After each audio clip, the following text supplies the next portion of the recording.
એ આમ જો શું થાય છે? પ્રોબ્લેમ શું છે? ચમચી નીચે પાડી દીધી. આપું ચમચી? જો મમ્મી આપો ચમચી. લો, ફ્રીજ ઉપર બેસી ગયો છે, કામનું વાપરતી નથી. હમતું નહીં કે ફટકારીશ તને, ફટકારું તને. ઉભો રહેજે તું. હા, ઉભો રહેજે તું.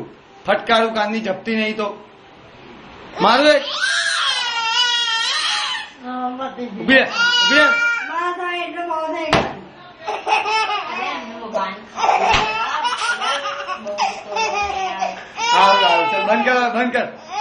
બંધ કર. એ ના લેવાય કેમેરો. ઉભો રે.